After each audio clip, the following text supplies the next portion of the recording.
Thank you very much for the invitation. It's an honor and a privilege to be here, and welcome to all of you who are here in person. Welcome to all of you who are tuning in online, and thank you to all of you for braving the weather. This is a great turnout given the weather that we're having. Are you crazy? And welcome to tonight's Council on Foreign Relations Young Professionals briefing on what to worry about in 2024.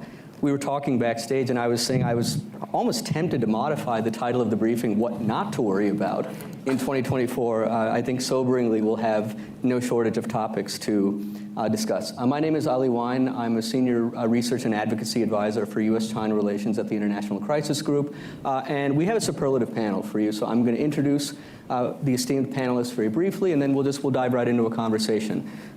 Courtney Cooper, Director of Public Policy at WhatsApp, a former CFR term member, a former CFR International Affairs Fellow.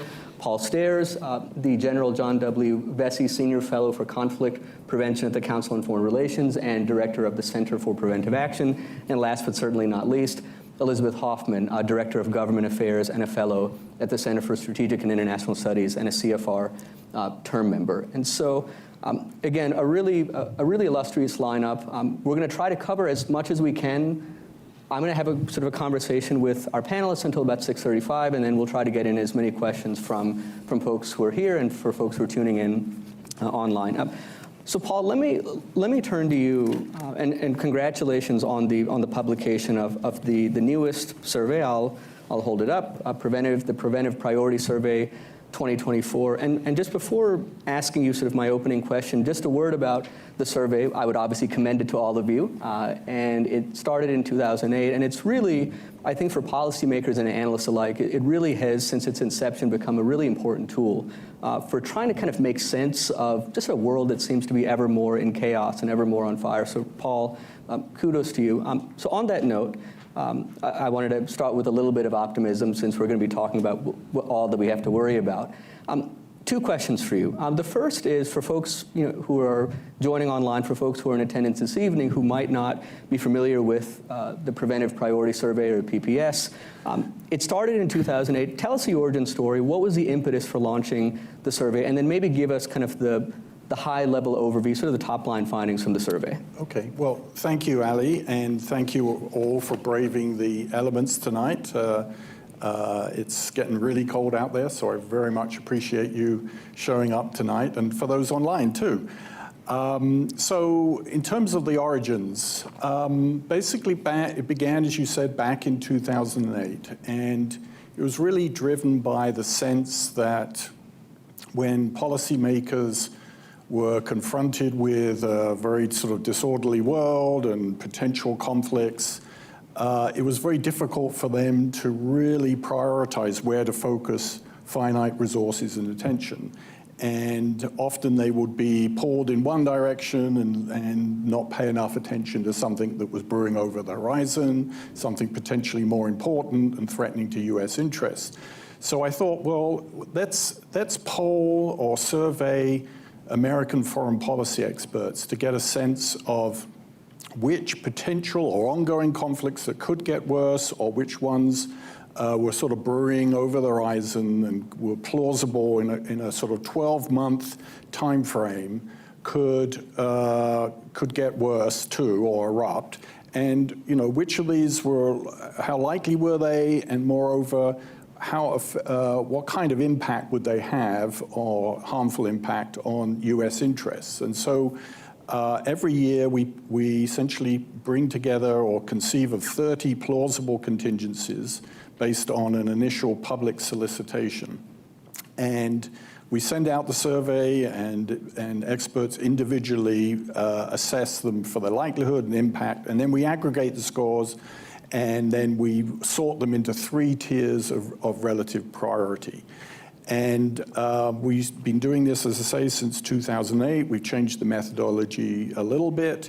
This year was particularly interesting in that we changed what we had previously included in this initial survey. Before, we'd only included foreign or overseas sourced risks. This year, because of overwhelming public demand that domestic sources of violence and domestic terrorism in the U.S. be included in the survey, we put it in. And this segues to the main takeaways. I think in terms of what really struck me this year, firstly, well, three things. One, a sort of unprecedented level of anxiety about the coming year. We've never seen so many conflicts that are ranked so high in terms of likelihood and impact. We have 3 out of the 8 tier ones, what we call 3 high highs. High probability, high impact. We've never had that, totally unprecedented. Of the 30 contingencies that were surveyed, only 2 were considered low probability. Again, unprecedented. And it just, as I say, reflects, I think, this underlying unease or foreboding about the next 12 months. In terms of what people worry about the most, number 1 by far is the possibility of domestic terrorism, political violence around the upcoming presidential election. It was clearly the leading concern among respondents. Not far behind was the possibility of, and we're more or less seeing this now, an expansion or an escalation of ongoing conflict in the Middle East out of the Israel-Hamas-Gaza conflict, expanding to other areas of the Middle East. And as I say, we're seeing this already. The third high was a surge in immigration, unregulated immigration to the southwest border as a result of criminal violence, political corruption, economic hardship in Central America and Mexico. They were the 3 by far leading concerns. Not far behind, however, was Ukraine, Taiwan, Israel, Iran,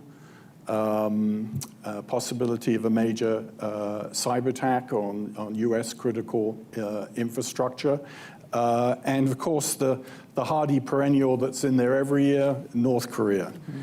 And I'm actually thinking from what I've been reading over the last few days that North Korea may be the real, I wouldn't call it sleeper here, but the one that we actually should be paying a lot more attention to. So I'll leave it there. Paul, thank you so much for giving us a lot to worry about, which was your mandate, and I think you've delivered. But I'm going to see if we might have some causes for optimism later on in the evening.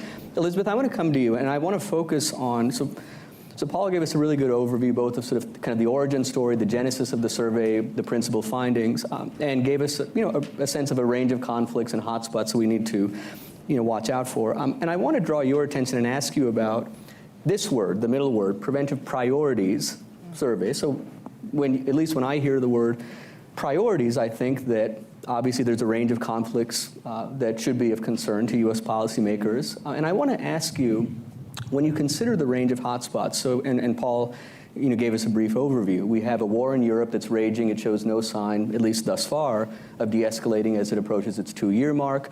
We have a crisis, Paul, that, as you said, in the Middle East, it seems to be growing or escalating by the day. We have any number of tensions in Asia, which one could all too easily imagine boiling over into conflict. So, Elizabeth, when you survey that conflict landscape and you see that really wherever you turn, there's causes for concern, is it possible, if you were advising the Biden-Harris administration, if you were advising, going back to sort of your days on the Hill, if you were advising members of Congress, is it possible for the United States to designate strategic priorities, prioritize certain conflicts, prioritize certain hotspots?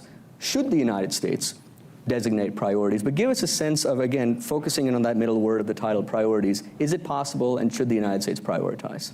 Sure, yeah, I think it is possible. And look, policymaking is always about trade-offs. However, with the particular set of kind of high highs that Paul, high probability, high impact that he outlined, I think they're all interconnected. Mm-hmm. And it's impossible to untangle these current conundrums. And so I am afraid that a lot of people are tempted to look at this and say, okay, I make trade-offs. Again, like you would normally in policymaking, and say, okay, well, prioritize Ukraine, forget about Indo-Pacific right now, or vice versa, something like that. But really, all of these are interconnected. I think part of what you're seeing with Russian escalation in Ukraine right now is a result of our own internal politics. They know that the United States is distracted. We're entering a campaign season, a hotly contested campaign season. We've got the southern border. You have Israel. I mean, what I worried about as soon as I saw kind of Israel-Gaza happen, I mean, of course, horrific and tragic, but the next thing that came to my mind was Putin's going to use this. He's going to use it as a distraction. And sure enough, it's hard to even find kind of current news on what's happening on the ground in Ukraine these days, even though the situation has gotten so much worse because the media has shifted attention to Israel-Gaza. And then, of course, the constant underlying threat of kind of how is China going to react? What does the election in Taiwan mean? And, with all of these distractions, again, with the election coming up, are they going to take this opportunity to make a move on Taiwan? And so I don't think that you can take any of these things in isolation. I think we need to deal with them as a whole.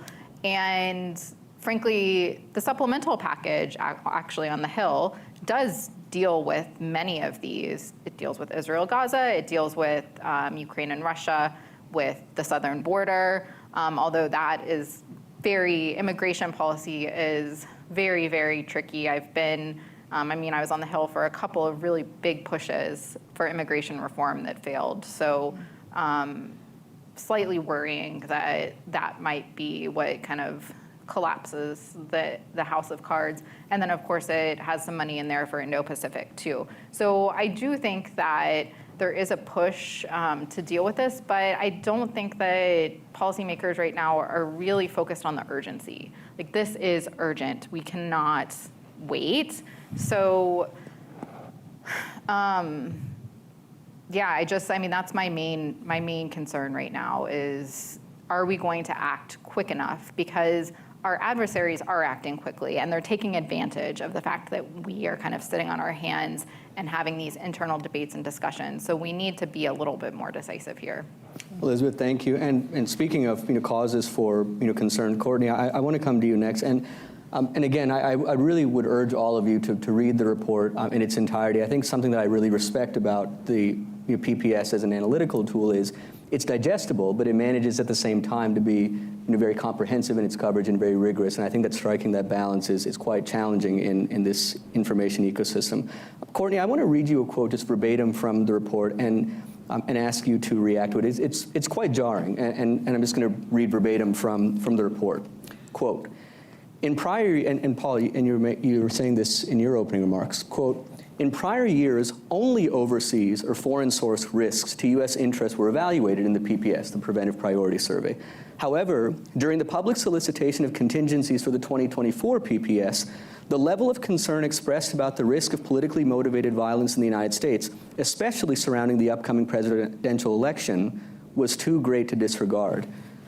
Courtney, pretty sobering assessment, and the fact that, as Paul said in his opening remarks, this is the first time that we have included, and obviously in response to this overwhelming concern on the part of those who were solicited. What are your reactions? Thanks, Allie. Well, as I started my career in national security at the CIA, I was analyzing foreign threats to the United States and didn't really think I'd find myself looking at something that has risen to the top here, the domestic threat level. Just in terms of it rising to the level of being at the top, I'm not surprised that politically motivated violence has achieved that top spot this year. I mean, I think it's very top of mind for most Americans when we think about the last presidential contest that we undertook in this country. I mean, we think of January 6th and the insurrection there. And so just knowing, very top of mind also, that with the caucuses kicking off yesterday and the same political figure that was involved in inciting the mobs to go to the Capitol that day, I think it's very much top of mind for people who are still collectively processing the reality that it could happen here, that it did happen here, the trauma around what they experienced that day, and fear that we're really still seeing a lot of the same conditions that make it plausible that something like that could happen again this coming year. I think taking a step back, globally, elections are always something that could prompt massive political upheaval and instability. It's just not something that we're used to processing here in the United States. For generations, that hasn't been the case. So I think really changing our mindset to think about how, with where political polarization is today and tribal politics and rising populism and economic inequality, just really thinking about how, and also disrupting technology, misinformation, disinformation, there's so many factors now that are changing dynamics around politics even here at home. And I think that's just really important to keep in mind. For most of the 20th century and early 21st century, the major threats to democracy came from either like militancy or totalizing ideologies like fascism or communism or Islamic extremism. And here to think about in the current day and age some like homegrown political violence is really just a little bit of, I think, a shock to the system, but something that is just collectively on the forefront of everyone's mind. And I will say that we're not alone. I think in the United States, that is, looking at this study, there's a number of other places where elections particularly is called out as very high risk around political violence and civil unrest. And I think the ones that I saw in the report are South Sudan, Pakistan, Mozambique, maybe one or two others, but it is just really interesting to think about that being the company that the United States finds itself in this year. Courtney, thank you so much. I want to, I'm glad I still have some time. I have a tendency to be verbose, so I thought we might already be at 6:35. So I still have some time, so I'm going to do another round with all three of you. And I want, Paul, let me start with you, and then Elizabeth, I'll come to you, and Courtney, I want to bring you back in. Paul, you said that the results of this survey in many regards were unprecedented. And all three of you, in different ways, have touched on this interplay. And it's an interplay that I think has always been there, but it's an interplay that I think that this survey in particular places in very stark relief, this interplay between domestic politics, domestic dysfunction, domestic chaos, whatever your preferred verbiage, but domestic currents and foreign policy challenges. Paul, talk to us a little bit about how did that interplay show up when you were soliciting comments from foreign policy experts? How did that interplay show up, and what keeps you up at night? What worries you most as you reflect on the survey that you've just published? Should U.S. policymakers, should they be more worried about external challenges to national security? Should they be more worried about internal challenges to national security? Or, kind of getting to a point that, or a comment that Elizabeth was making earlier, is it perhaps reductionist to try and sort of separate out the two? Do you have to consider both foreign challenges and internal challenges as inextricably intertwined? Give us a little bit of a sense of that interplay. Sure. Well, I think it would be great if we could sort of drill down a little bit more about what do we think is really of most concern here to foreign policy experts. Remember, these are not domestic law enforcement people, they're foreign policy experts we're polling.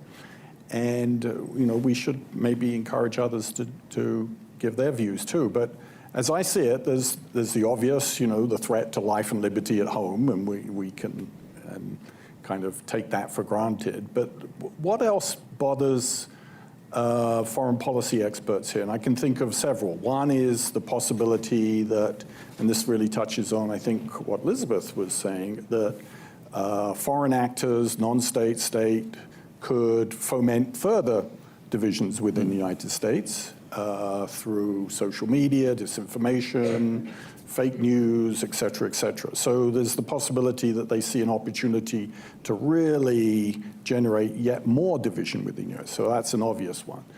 I think another one is the possibility, again, I think this is where Elizabeth was leading, that they could see the US distracted with dealing with turbulence inside the US and take advantage of that.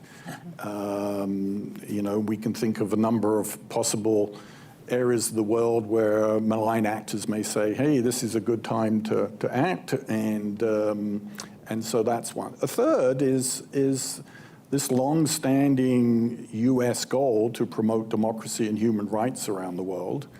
And I think the real problem that, if we go through another season of considerable turmoil, potentially a contentious transfer of power again, certainly widespread violence, our ability to advocate for these very things will be, really challenged. It will be seen as, critical or contradictory or whatever. It'd just be so much harder for us to do that. And if you think of the importance of that, then the implications are profound. So that, to me, is where the interplay is, I think, between the domestic and the foreign. Thanks, Paul. Elizabeth, I want to come to you and just have you react to a point that Paul made, and it's a point that I think you were making in your opening remarks. This concern that amid sort of U.S., again, sort of dysfunction or sort of internal preoccupation, that certain competitors, certain challengers might view this sort of, might discern a window of opportunity, whether it's between now and November of this year, whether it's between now and January of 2025 or beyond, that certain actors might perceive a window of opportunity.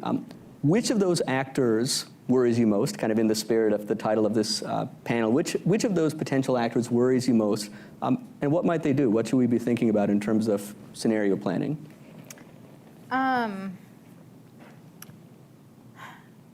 Really, they all do. I'm having a hard time, again, just because, I mean, I was jotting down some notes as people were talking, and again, the more people say, the more the interconnectedness of all of this really strikes me. Like the turmoil here at home,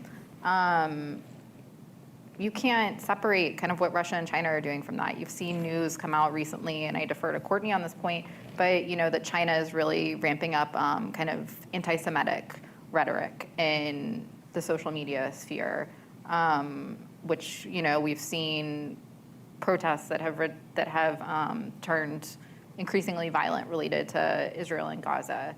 I mean, Russia, the reason they supposedly invaded Ukraine was, you know, to cleanse a Nazi regime. So you're seeing the kind of different threads here all connected. And then on the immigration front too, I mean, kind of the weaponization of immigration. I mean, this is straight out of the Russian playbook. They send, you know, I mean, basically chartered planes full of Afghans, vulnerable people from conflicts around the world, have sent them to Belarus to then go into the EU. You know, Finland has just had to shut their border because Russia is doing the same thing.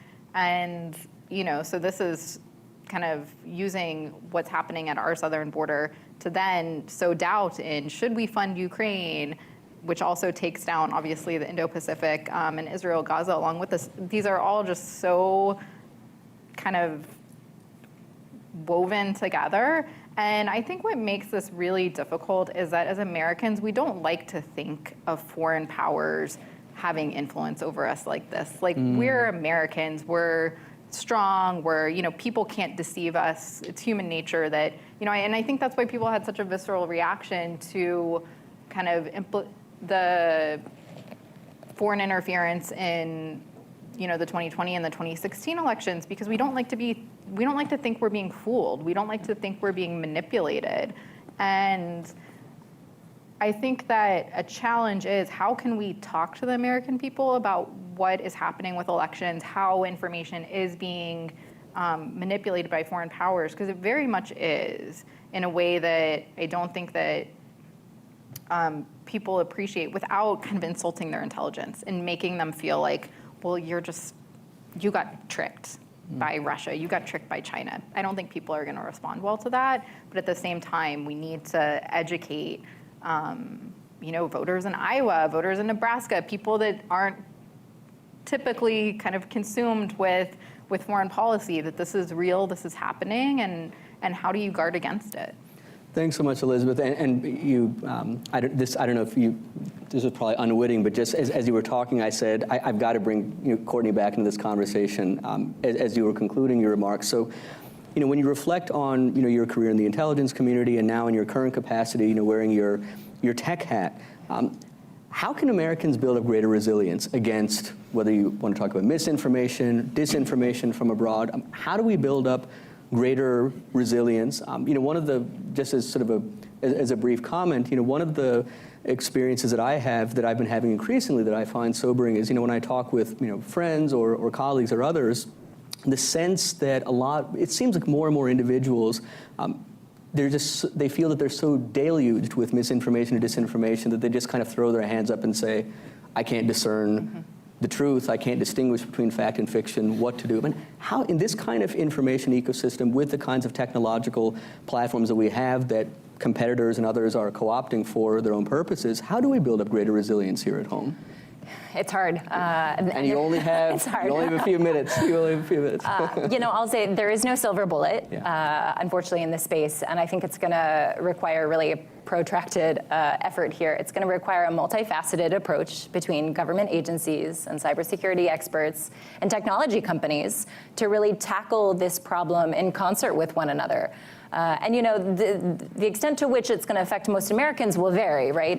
Cyber attacks and cyber intrusion or related to the election or whatnot could take many forms. It could be as simple as something more acute, like disrupting water systems or hospitals, which we've seen in the last month, or it could be something much more sweeping, like affecting election outcomes. And more than that, just even the affecting of election outcomes could even just be the sowing distrust in the systems and the capability of the United States to be able to handle this. So I think that is as grave of an outcome. On the good news side, I think we've seen a lot of progress in the last 4 and 8 years since we really came to terms with this threat, I think, in the 2016 election. There has been a ton of research and intelligence analysis around threat actors and methods and means. And there's a lot of good work that's gone into standing up government agencies and centers to help combat this problem. So the Foreign Malign Influence Center now presents a whole of government capability for analyzing these threats across all intelligence agencies. And so in concert with all departments and agencies and really focusing USG effort on this is really important, along with cybersecurity experts. In the tech community, we have a really important role, and I think we've seen a lot of cooperation in the tech space with government. In my short time in the tech space, I've seen a massive mobilization of resources and attention around safeguarding elections, and that's both around really preventing abuse with the way we design systems, but also thinking about educating consumers and users of technology, and that's around misinformation and disinformation and virality of content. And so we have a lot more tools than I think we had in our toolkit a few years ago, and even just the recognition in tech platforms of the kind of threats that are out there. There's a lot more introspection about what we can do to safeguard our systems, and really recognizing what is content that's generated by some global threat actors and what isn't, and how we can really proactively tackle this, because no tech company wants to be in the news. They want to be part of the solution. They don't want to be part of the problem on this issue, because it is such an important one for our democracy. You started making me feel a little bit better, which is good, because I told you at the outset, I said I was going to see if we could think of some green shoots and some causes for optimism. So you started us in that direction. We have 5 minutes left to think optimistically before we begin worrying again. I told you that was my promise. So what I want to ask is kind of a lightning round. We have about 5 minutes left just for the opening part of our conversation. I want to ask each of you, and Paul, I'll circle back and start with you. There's a lot to worry about. Read the report. It's an excellent sort of summation and analysis of the various litany of conflicts and hotspots to worry about. What are, geopolitically, geoeconomically, or otherwise, are there perhaps underappreciated causes for optimism?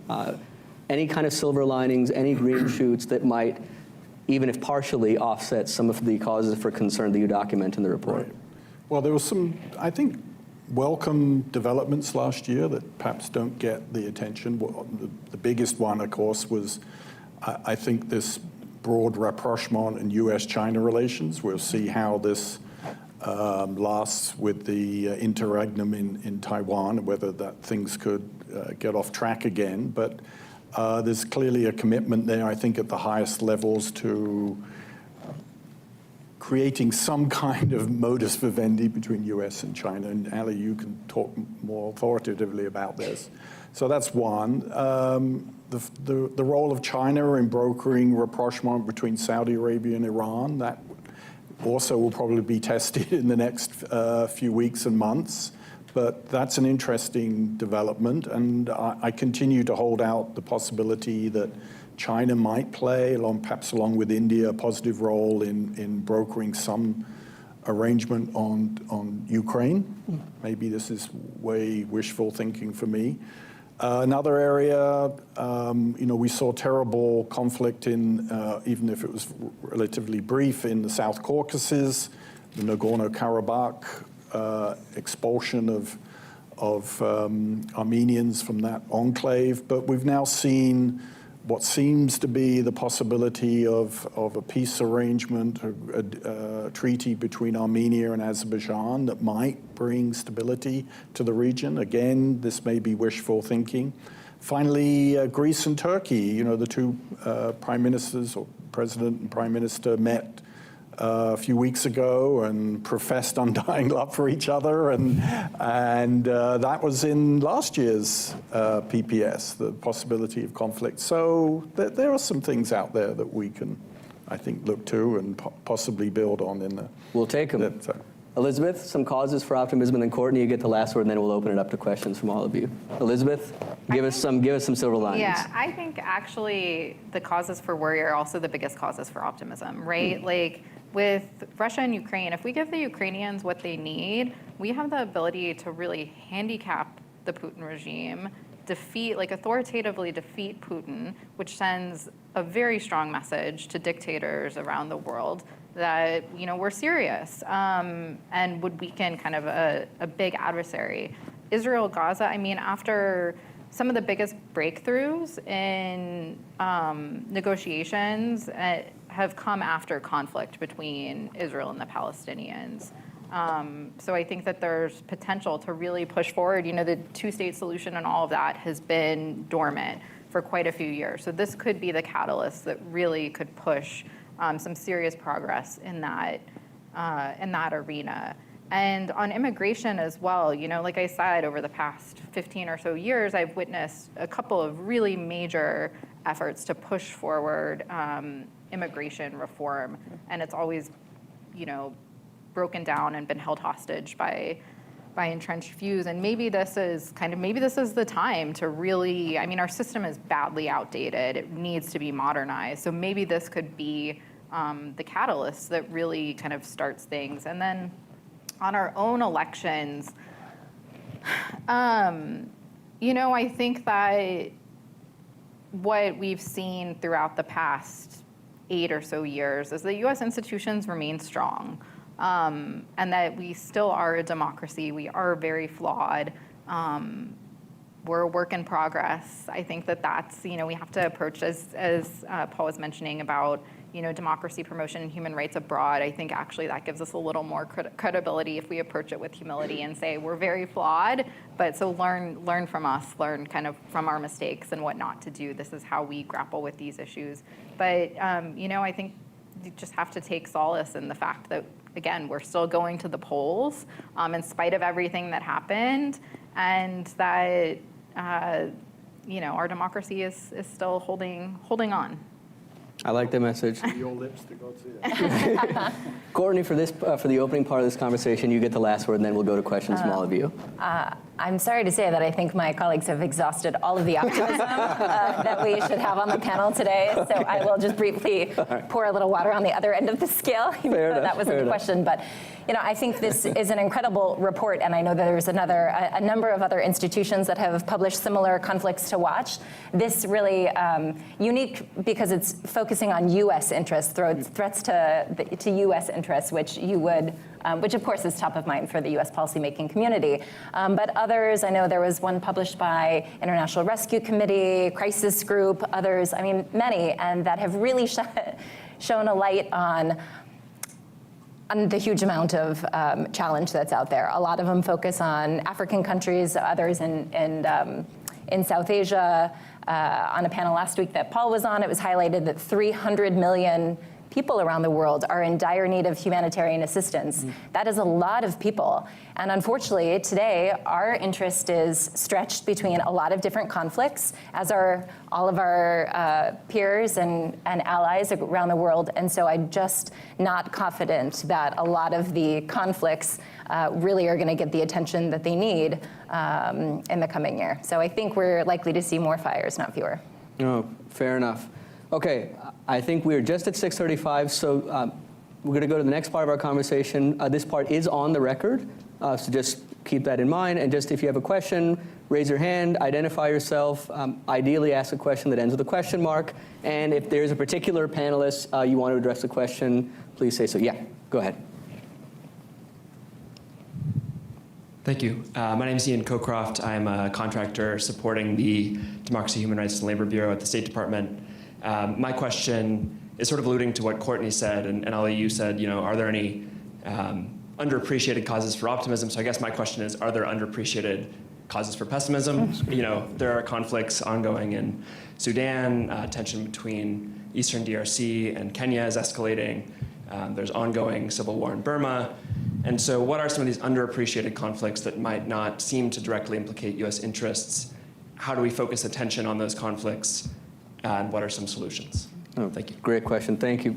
Paul, do you want to kick us Sure, off, and then we'll do a round robin? I'm really grateful that you raised this because, I wrestle with this every year, that one of the kind of inadvertent consequences of this is that the level of attention that's given to leading issues tends to then sort of depress, if you will, the relative priority given to many of these other conflicts, which frankly, in terms of the level of humanitarian distress, is far greater. And you mentioned several of them. Sudan is horrific what's been going on in Sudan.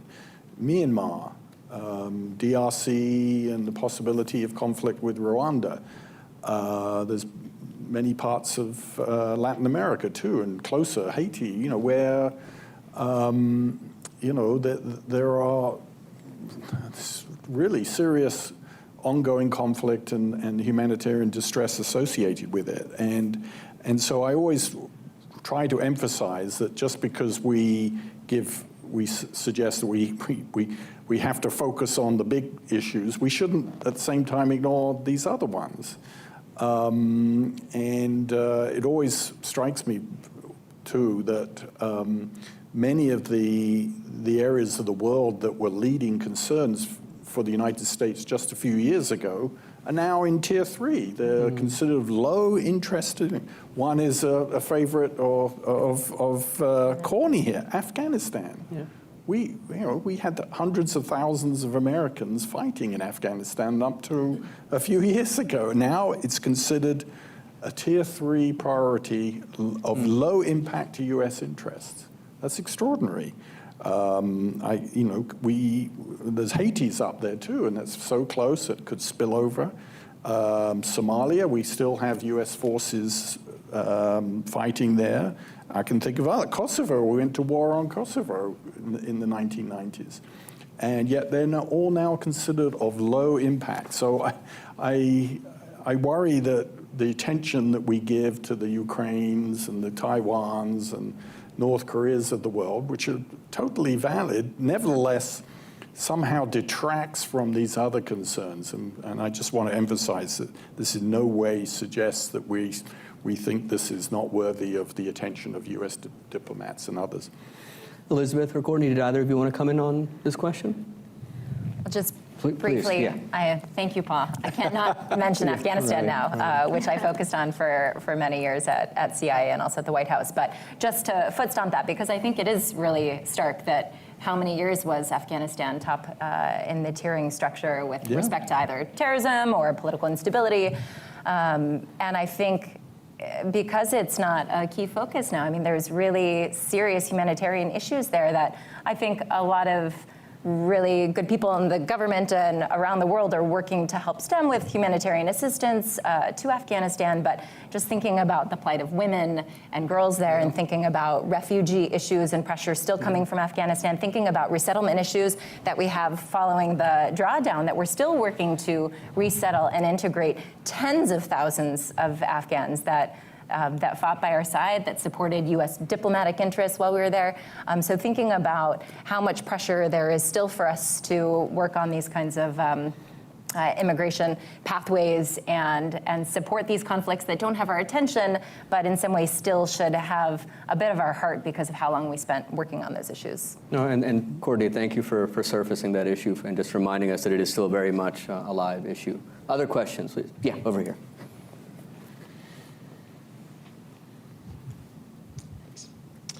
Hello, my name is Bennett Hawley. I just graduated from the University of St. Andrews in Scotland and William & Mary, and now work at Booz Allen. This is a question for Courtney. I would just love to hear a bit more about a day in your life and sort of the challenges and dilemmas that you face in your current role, and then also how maybe your perspective on the same issues have evolved as you've moved between some of your different positions. Thanks. That's a good question. Great. Thank you. So as I mentioned earlier, I'm relatively newer to the tech space. I joined WhatsApp about 15 months ago. A day in the life, it always changes. I mean, there has been a lot of regulatory pressure on what we hold most dear in WhatsApp, which is guaranteeing your right to secure communications through use of the platform. So our number one mission is ensuring the ability for WhatsApp to continue to operate as an end-to-end encrypted service so that people around the world have the ability to communicate securely with anyone around the world without fear of foreign interference or hacking by whether it be cyber criminals or autocratic governments. It's something that's really, really important and really motivating, I think, to the people that work there, my colleagues. So, what we've seen in the last year is a proliferation of legislative, I should say, threats to encryption that have popped up around the world. There was one that just passed recently, the Online Safety Bill in the UK. And there have been many more, some in India, some in Australia, and Latin America, Brazil, I mean, really around the globe. And also here in the United States, there's a couple of pieces of draft legislation that could also affect encryption and messaging platforms, as well as social media platforms, but there's also a distinction between the two.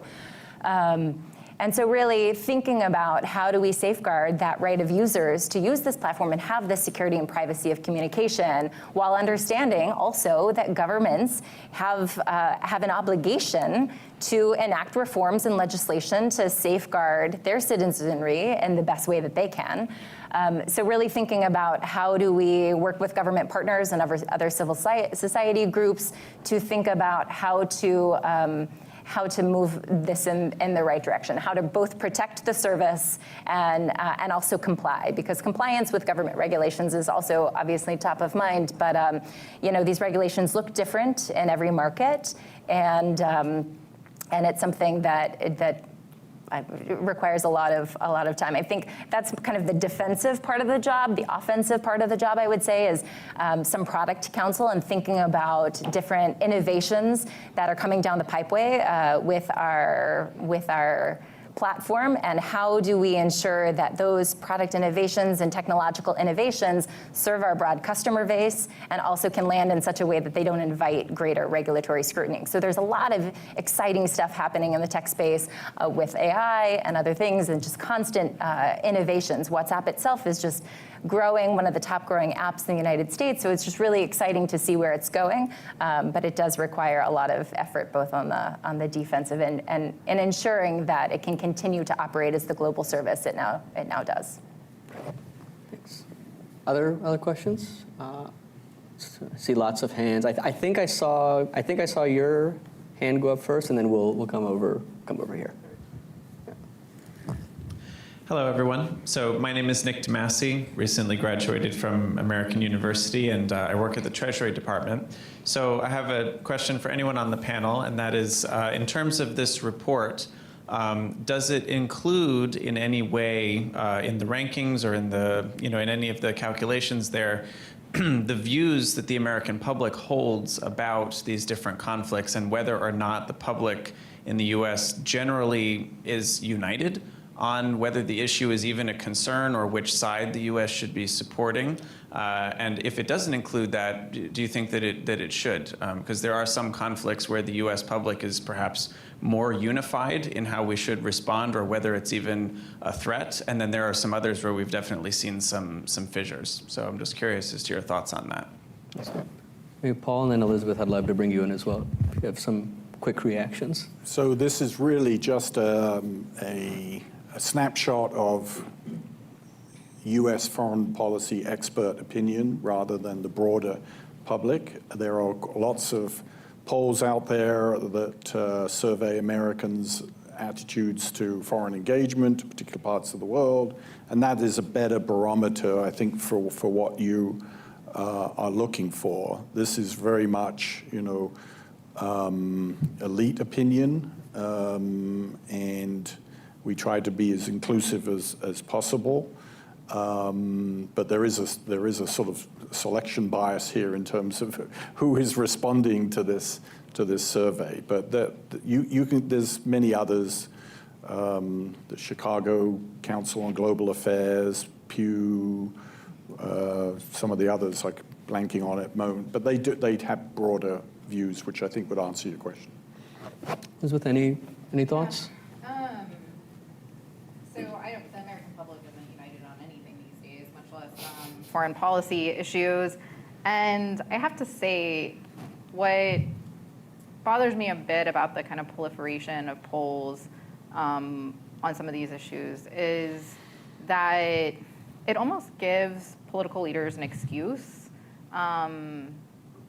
to, vote however they're voting or make policy however they're making policy, because they're like, oh, well, this is what my constituents think, this is what my constituents say. And I just feel like what we're really missing right now is principled leadership on both sides of the aisle. I don't leverage that against any particular party, but you just don't see many politicians now stand up and say, maybe my constituents don't agree with this, but I voted, to do this because it's the right thing to do, and this is why it's the right thing to do. Mm-hmm. And I think with social media, with polling, with kind of 24/7 news, politicians are constantly in this reaction mode, and there needs to be some issues, and I think foreign policy is one of those issues, because most Americans outside of Washington, D.C., and maybe New York, don't have substantial time in their day to understanding the intricacies of these conflicts, and to they're worried about their jobs, about feeding their families, about childcare, all of these different things. So it should be on the onus should be on political leaders, not just to respond to constantly what their constituents are saying, particularly on these issues, and say, listen, this is what the right thing to do is, and this is why I'm voting this way. If you don't agree with me, I'm happy to have a dialogue about that, and kind of so we can understand each other's points of view. But that's not happening enough these days. And I really hope that, again, on both sides of the aisle, that we can see politicians that kind of lean into that. And maybe it costs some people their jobs, but I'd argue that's a risk worth taking. We have about 10 minutes left, so I'm going to see if I can get to at least 2 or 3 more questions. So, yeah, I think over here, and then we'll come over here. Yeah. Are there any online? Yeah, do we have any online? Any online questions? Okay, yeah. Yeah, go ahead. Hi, I'm Daryl with the World Bank, and this is my question directed to Courtney. So with half of the world going to the polls this year, instant messaging platforms become really important as conduits for mobilization and misinformation. But in light of that, just thinking about its role then, you talked a lot about collaboration with governments, but the TikTok hearings and some of the other hearings globally have shown that sometimes policymakers can be very much butting heads with tech firms. And so I want to ask, can and should WhatsApp be the arbiter of what is misinformation, disinformation, hate speech, and so on and so forth? And if it can, then what's its position as a almost supranational entity that spans borders, considering as well sort of the litany and spectrum of free speech laws globally around the world? Does this mean tech firms go towards the lowest common denominator and scrub themselves and make themselves as politically correct as possible? Or where does that leave the tech firms in being able to make unilateral decisions, and also considering just how fast technology innovates and moves forward, for example, with AI, deepfakes, and so on and so forth? Thanks. That's great. It's an excellent question and a really hard one.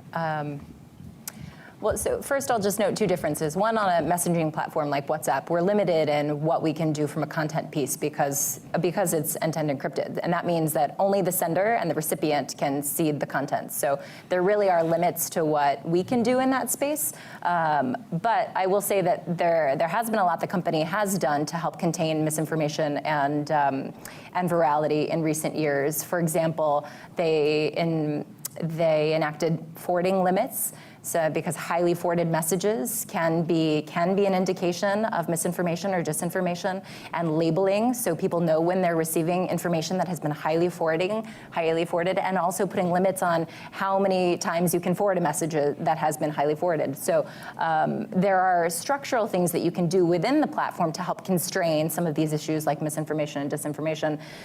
There's also been a lot of work around fact-checking and promoting fact-checkers. We have we have fact-checking bots, like we make available any way to fact-check information within the app, and so those kinds of resources are available to users. We just launched a new product called Channels in the fall, WhatsApp Channels, and it's a one-way broadcast tool, so it's very different than private messaging, but again, we have prioritized ensuring that we have fact-checkers on the platform to help at least ensure that there's the availability of authoritative sources of information. So that's different than social media companies, which I agree. There's a big challenge between what is, how do you regulate this content? How are you working with the government or working to comply with government regulations along these lines? I will say, I think it's incumbent upon government institutions to really designate what that fine line is on content moderation. I think where companies get into a challenging space is when they're expected to self-regulate, and what is free speech, what is misinformation, and I think that's a difficult space for a company to be in, absent government mandates to do so. So I think it's fair to say that we want sensible regulation along these lines, but companies I think are much more likely to be able to comply thoughtfully and responsibly when they are given kind of guidelines within a governing institution on how to do so. But it is really hard,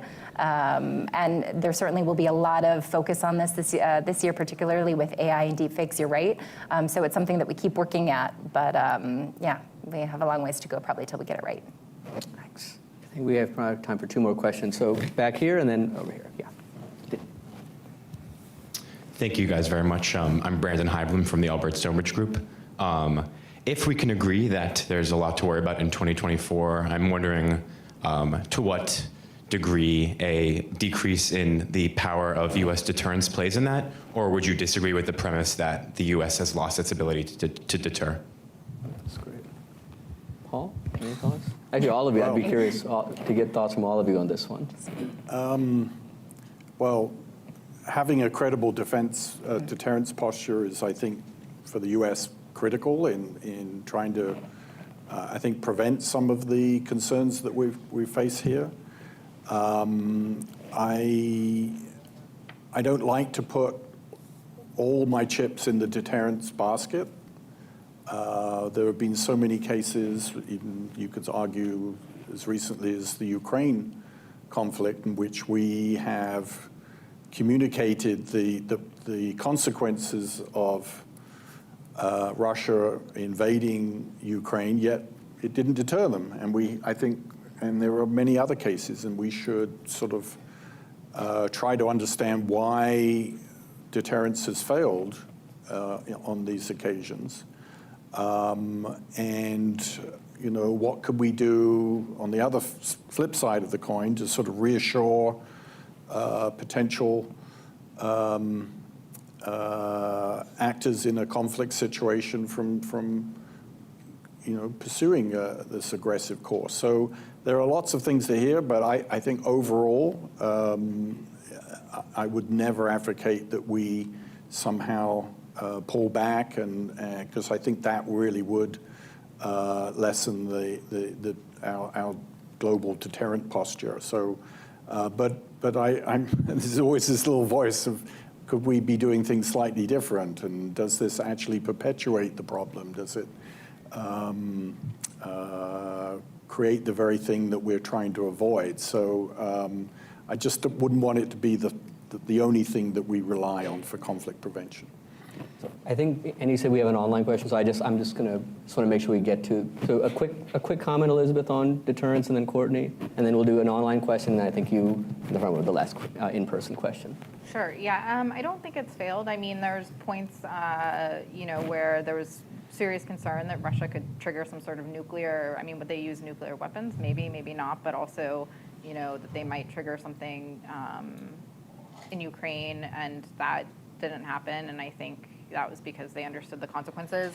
I do think, these various conflicts have highlighted that the U.S. really needs to focus on kind of replenishing stocks, on rebuilding our military, because if we are to face a multi-front conflict in the Pacific, in the Middle East, and in Europe, that maybe we're not prepared. So hopefully this is a wake-up call that we need to start to do more on that front. Thanks, Elizabeth.